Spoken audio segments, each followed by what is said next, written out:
All right, so welcome back. We are ready for lecture 2 of this DFT course. And to make it easier for you to watch here on this YouTube channel, I'm going to separate lecture 2 in two parts. And we are going to start with part 1. The lecture 2 is about Hartree-Fock theory, and we are going to start slowly because we are going to work with one electron. So if you watch the first lecture, which I hope you did, the summary is like this. We are working on a many body problem to understand how electrons behave around nuclei. That's basically our holy grail here of what we are trying to do. And what we found an electronic Hamiltonian, which we obtained by separating the ionic motion from the electronic motion using the Born-Oppenheimer approximation, where we are now able to represent the presence of the ions as an external potential V. Okay. What I didn't show here is that V now is going to depend on parameters, which are the positions of the ions. So the ions are really considered as parameters. So this is Schrödinger equations written in position representation. So the position of the electron, R1 to Rn, boldface because each of them have 3 coordinates. You can also include the spin there, if you will. The spin is not given explicitly, but it's always considered to be there. All right. So the terms U is the electron-electron interaction, is the many-body part of the interaction. Now, what we've seen in the last screencast is the variational principle, which means that the expectation value of the Hamiltonian for is going to reach a minimum when the ground state, so when the solution of the equation is met. Okay. It's also under the constraint, of course, that we need to make sure that we have the right number of electrons that's conserved, of course. So we have a constraint on the solution psi. I will note here on this slide that I made the constraint equal to 1. That would be true for 1 electron, and which is true because we have only one position in this particular formulation, but it could be any number, of course. So all this was based on the Born-Oppenheimer approximation, where I'm able to decouple the electronic and nuclear degrees of freedom. So I sometimes talk about nuclei, and I also talk about ions interchangeably. I usually prefer ions simply because this is the kind of interaction we're interested in. I mean, the electrons are actually interacting with the charge of the nucleus. So I look at them as ion. It's also a way to look at the nucleus, which is completely, of course, we remove all the electrons from the nucleus, so it's really an ion from the atoms. So we can say nucleus or ion, same thing. Okay, as I said, the nuclear position are treated like parameters. Now, before we move on, I would like to remind you the notion of expectation value, and the expectation value of an operator for a given state psi is formally written on the left-hand side, where you use the bracket notation, for example.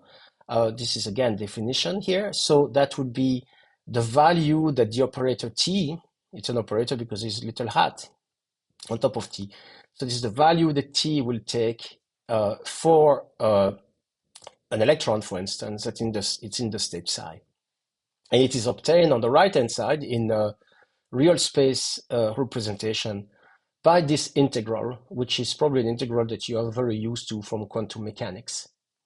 So T, for instance, could be chosen as being the kinetic energy. So that would be a second order differential operator, obtain minus 1/2 second derivative with respect to the position. And then we can plug that in like this, and this would be my expectation value. Now, one important thing that I introduced just as in notation is the psi between square bracket for T. And this is basically meaning that T, the expectation value, so it's a function now, expectation value of the operator T for the wave function psi is a functional. So it's a function of a function. So the function T depends on another function psi. Now, if you are not familiar with functional and functional derivative, there is an additional screencast that has been uploaded on this channel, on this YouTube channel. It's a bonus math screencast, about half an hour, to introduce you to functionals and functional derivatives. So I'm not going to redo it here. I'm just going to remind you the main result that we are going to need. Now, the Rayleigh-Ritz variational principle tells you that indeed the solution of my problem, so the ground state, so in other words, the solution, the eigenstate of the Hamiltonian edge, is going to coincide with that function that minimizes the expectation value of the Hamiltonian. So to say it another way, if we define the energy as the expectation value of the Hamiltonian, if I try every single possible wave function out there that meet the constraint of the number of electrons that's preserved, then if I can try them all, the one that yields the lowest energy will be the ground state wave function. Okay, this is the Rayleigh-Ritz variational principle. So that's a very interesting thing. And in fact, sometimes we kind of forget that this is the fundamental principle we use, because this is actually, everything is derived from this principle here. The idea that if we were able to sample every possible function under the constraint that I put in red there on the right-hand side, then we would be able to find the right one. So that means that you can use your imagination how to do that. And basically many different techniques have been developed to obtain that. And today, I'm going to show you how this is done in Hartree-Fock. Well, actually, I'm going to do today showing you how it's done in Hartree-Fock for a single electron. And the next lecture, lecture 3, will be done for 2 electrons. And we will see how complicated this problem is. And this will be the best segue to move towards DFT. So the reality is that we are not really doing DFT until lecture 4, but it's important to understand the ingredients of what we're trying to do before we actually do what we want to do, right? So that's good. So the basic principle is this. Solving Schrödinger equation, which is again finding the wave function for the electron, is equivalent to solving variational equation. So once we know the system's wave function, we have access to all the information of the system. Now the question is, how do we rewrite the problem in terms of a function of the wave function? So what we mean here is that we have different ingredients, different function that depends on the wave function. So in other words, a function that depends on a function is, in sloppy terms, from a mathematical standpoint, it's called a functional.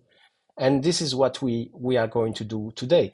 So what we are going to do today is really basically practice and train our brain to work with those functional.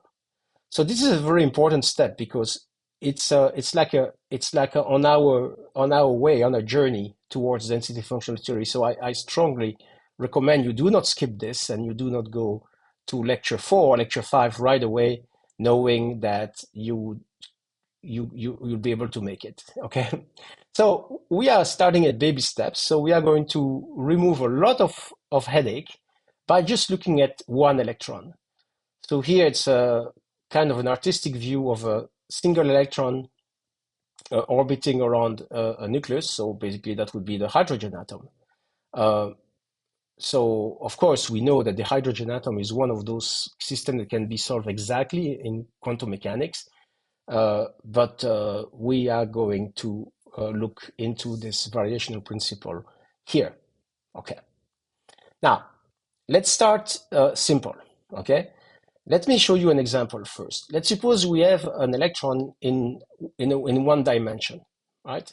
So one dimension means that I only have one variable for the position of the electron, which is essentially what we do really when we solve hydrogen electron in the hydrogen atom, because we work in in spherical coordinates, and we end up with only the radial equation. But let's not worry too much about this here. We know the kinetic energy is obtained by this functional, again, functional because It's a function that depends on a function. I'm sorry if I repeat myself, but that's teaching is repeating, as we know. We've seen this. I started this screencast with this equation, right? So the operator itself is given in the blue box. Again, I told you what it was. Now, what's nice is that there is something that we often do to make our life easier is to, but because it's a pretty nasty equation, I mean, I don't like it, the second derivative. But it turns out there is a much simpler formulation for that. And the formulation is like this. The formulation is that this is equal to 1/2 of the integral of the square modulus of the first derivative of the function. So you may wonder if it's magic. Well, there is no such thing as magic in math. All you have to do here is to do derivative or integration by part, really. You can do integration by part, and you can show this solution. So I give you the formula here.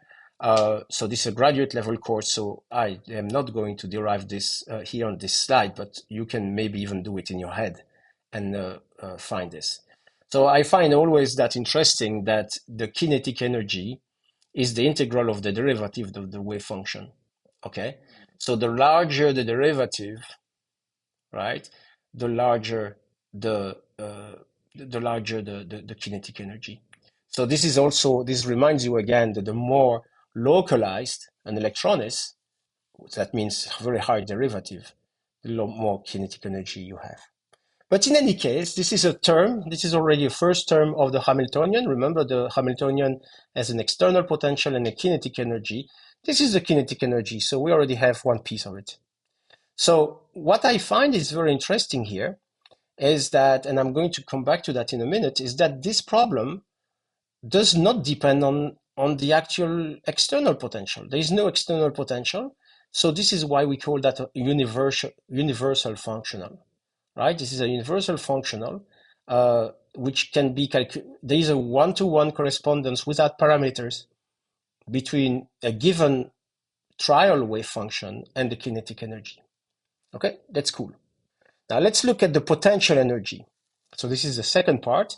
Again, the potential energy is also what I call the external potential. All right, so the external potential. So the kinetic energy is always the same. I just said that it's universe functional. For the potential energy, it's not. Now I give you here the result right away. It's simply the expectation value of V of the external potential V for trial wave function psi. Now, the reason why I give you the result right away is because it's trivial, because the operator V is actually a simple function. So when you plug in the definition of the expectation value that I gave you 3 slides ago, you obtain automatically this result.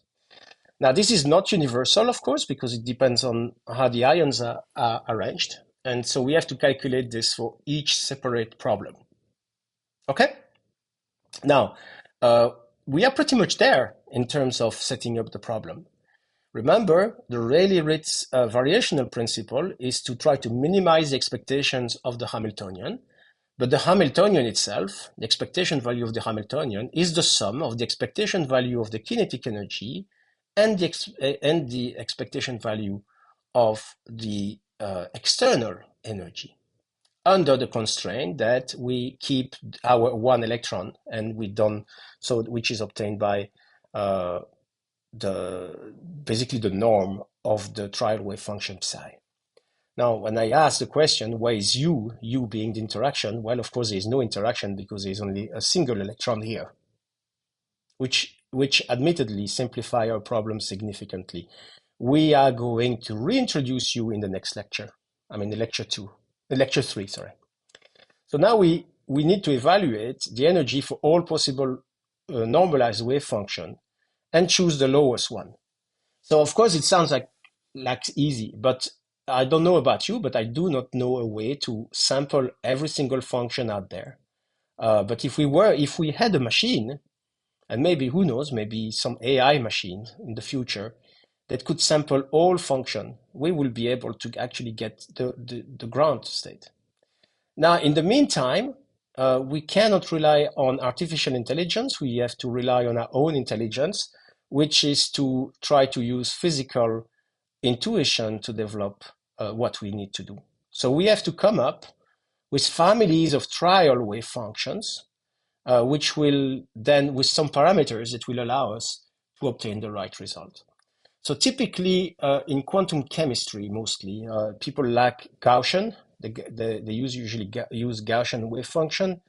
The reason why people like Gaussian in general is because they are so well-behaved function. It's very easy to calculate the derivative, very easy to calculate the integral, very easy to normalize, and also easy to plot, really. So Gaussian very much favored. There is a little catch, which I will explain, which with the Kato theorem in a few minutes, but Gaussian trial wave function. And we can then also try adjustable trial wave function. Of course, the adjustable is important because if we try to optimize a wave function, we want to have some knobs that we can play with, right? Now let's try to apply this to our single problem of a single electron.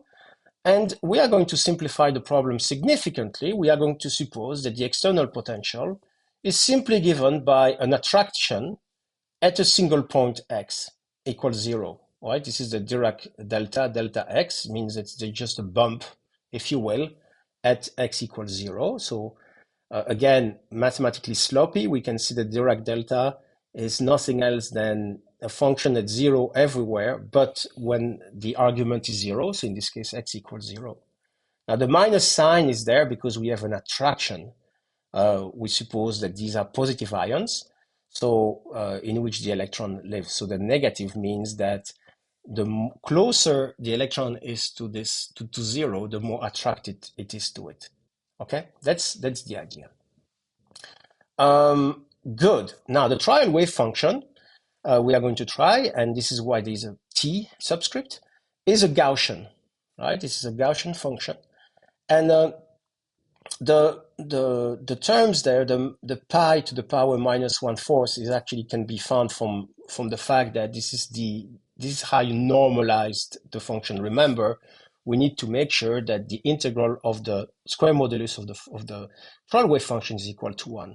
So you can use one of the formula from Math World that I put on the box on the right-hand side. Okay. Now, you will notice at the outset that there is no adjustable parameter here. We just try that function.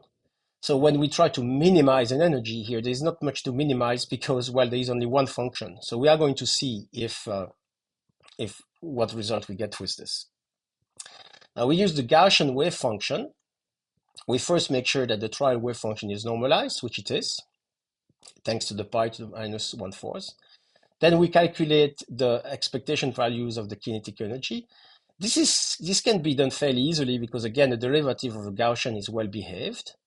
And then we calculate the expectation value of the potential energy. So I repeated the two equations here. Now you can calculate this very easily. This is one of those situations where you can pause the screencast and convince you in about 45 seconds on a piece of paper what the solutions are. And you find that the kinetic energy is 1/4 using the equation that I gave you on the white box on the right-hand side, while the potential is -1 over square root pi, okay? The minus is because it's attractive. Now, the sum of these two things, okay, the sum of these two, T plus V, so the expectation of the kinetic energy, the expectation value of the potential energy, the sum is going to be equal to minus 0.031419. That means that what do we learn from this? Well, that means that the energy is at least that small, okay? Because if we find any other trial wave function for which the energy is larger, they are certainly not solution because we know that the true solution is the one for the minimum energy. So I hope you understand this. Now, this is not really taking advantage of the variational principle, obviously, because we have not varied anything. So let's try that. Let's try to get a wave function now, which is still going to be a Gaussian, but we are going to allow the width of the Gaussian to change. So we are going to allow the electron to either get a bit closer or a little bit farther away from the center, from zero, essentially, where the ion is. So this is the solution we have. So we have put an A here. The A is going to be a measure of the spread of the wave function. Now, if you use the formula for the integral of that function, you will see that in order to normalize it, you need to divide by you have to add an A as well in the normalization factor in the front. By doing this, you see that the broader your Gaussian is, so the smaller the A, small a means broader, means also lower in amplitude. I mean, this is something you're used to with Gaussian. Now that's nice because now we have an adjustable parameter. We can calculate the expectation value of the kinetic energy and the potential energy, and then tries to see for which value of A that function is going to be minimal, right? That doesn't mean that the solution is that what we find will be the solution of the problem. It's just going to give us a better approximation because we still don't know if we are sampling every possible function out there. We definitely are not. We are just limiting ourselves to Gaussians. So we can calculate the kinetic energy. It's going to be A over 2. And we can calculate the potential energy, which is minus square root 2A over pi. The total energy for this parameter A will be A over 2 minus square root 2A over pi. Now, I plotted this little function here on the right-hand side of this slide just to give you an idea that there is indeed a minimum. And you can calculate the minimum of that function very simply. And the minimum is going to be obtained at A equals 0.6366.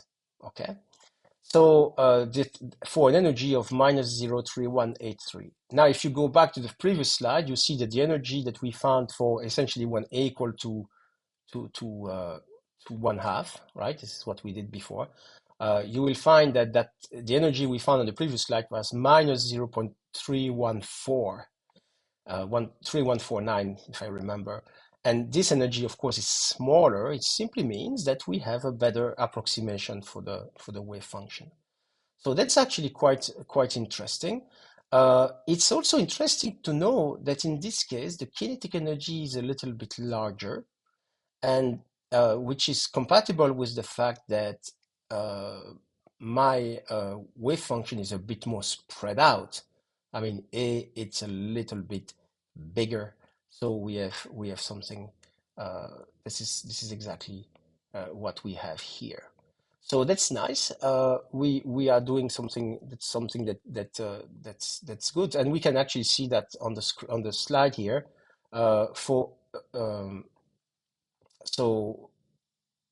So actually less spread out. I mean, I'm sorry, on the previous slide, I meant that my case A is a little bit larger, therefore the kinetic energy is a little bit larger. Therefore, we have something that's a little bit less spread out. Yeah, that's why A is a bit larger. And so the green solution that we found now is a little bit closer to zero than the red one. And then, of course, the kinetic energy is larger because the position is a little bit smaller. It's a bit closer to zero. This is the solution we have. Okay. Now that's very interesting. We can look a bit of the kinetic energy a bit more, and this is what I'm going to discuss you about the spread out. This is the functional. The kinetic energy is A over 2. It's always positive, of course. I mean, the kinetic energy is always a positive number.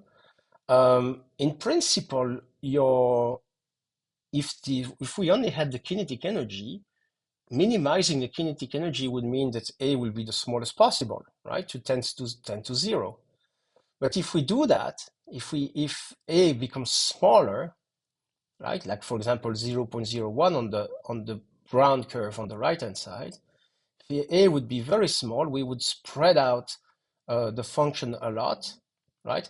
And if we spread out the wave function a lot, then in that case, the electron would interact much less with the attracting potential. This is why A cannot be as small as we want, because if it was small, what we would gain by reducing the kinetic energy, we would lose by increasing the potential energy, but by having it less negative. I will also note that on this plot on the right-hand side, I didn't renormalize the wave function. So of course there is also a change in the amplitude here. I didn't renormalize so that it's easier to see the effect of decreasing and increasing A. All right. Okay. Let's move on. Let's look at the one-dimensional hydrogen atom still. Same potential, right? Minus delta X, again, attractive potential at the center of the axis. And it turns out that the exact solution is known, as I said, for this problem. Actually, you can solve it exactly. And the actually exact solution, so E is for exact, is an exponential of minus the absolute value of X, right?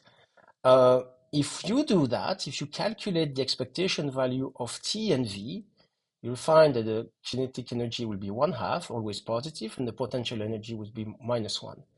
For those who are paying attention, this is the reason why there is a -1/2 factor between the two is actually the virial theorem that applies here. So that's a side note. It's just comes from the form of the equations. Now, one thing that's quite interesting is that we find that the solution here has a cusp at x equals 0. So a cusp means that it's a place that the derivative actually of that function does not exist at the origin.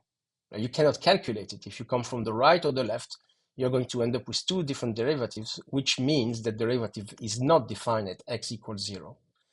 So that's actually a cautionary tale because, yes, our wave function have to be continuous, right? We cannot have jumps in amplitude, in density amplitude, probability amplitude, but the derivative does not have to be continuous. Actually, it is not continuous here. And this is called the Kato's theorem.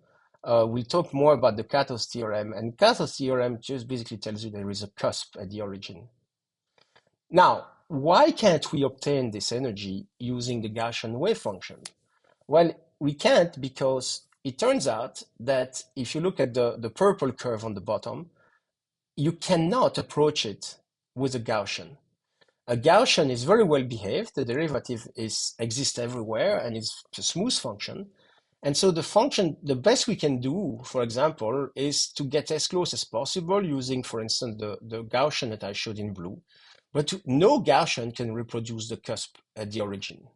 Okay, you may be able to get close by doing a sum of Gaussian that are sharper and sharper, but you can never really reproduce the cusp. And this is kind of a problem if you want to try to solve this. So there are other functions that you could use to try to get the cusp, for example, like the one I show in brown. But in principle, getting the cusp is not something that's simple. Okay. Now, we try some trial wave function in this first part, and this is the last slide of the first part of lecture 2. In the second part of lecture 2, we are going to look at a slightly different strategy to have trial wave function. Thank you very much.